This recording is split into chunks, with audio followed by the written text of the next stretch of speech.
Welcome to IBTV. Medchal MLA మాజీ మంత్రి మల్లారెడ్డి సికింద్రాబాద్ గణేష్ దేవాలయంలో ప్రత్యేక పూజలు చేశారు. గణపతి చతుర్థి సందర్భంగా ప్రజలకు శుభాకాంక్షలు తెలిపారు. మల్లారెడ్డి కళాశాలల ద్వారా వేలాది మంది ఇంజనీర్లు, డాక్టర్లు తయారయ్యారని, దేశవ్యాప్తంగా యూనివర్సిటీలు స్థాపించాలనే లక్ష్యంతో ముందుకు వెళ్తున్నామని అన్నారు. గణనాథుడి ఆశీస్సులతో ప్రజలకు శుభాలు కలగాలని కోరుకున్నారు.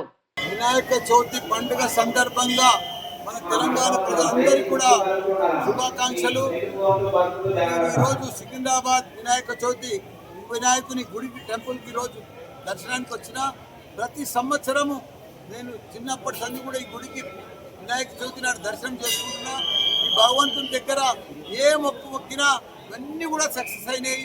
నేను ఎంపీ కావాలనుకున్న ఎంపీ అయినా, మినిస్టర్ కావాలనుకున్న మినిస్టర్ అయినా, మళ్ళీ ఎమ్మెల్యే కావాలనుకున్న ఎమ్మెల్యే అయినా, మళ్ళీ నేను మంచి యూనివర్సిటీలు పెట్టాలనుకున్న 3 యూనివర్సిటీలు కూడా వచ్చినాయి.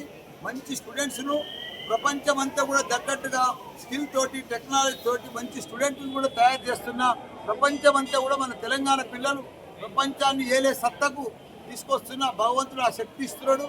తప్పకుండా దేశమంతా కూడా మల్లారెడ్డి యూనివర్సిటీలు కూడా అన్ని కూడా ఆఫ్ క్యాంపస్ ఓపెన్ చేద్దామని డిసైడ్ చేసి దేవుడు కూడా మంచి ఆశీర్వాదం ఇచ్చిండు. ఎప్పుడు కూడా గణేష్ మహారాజ్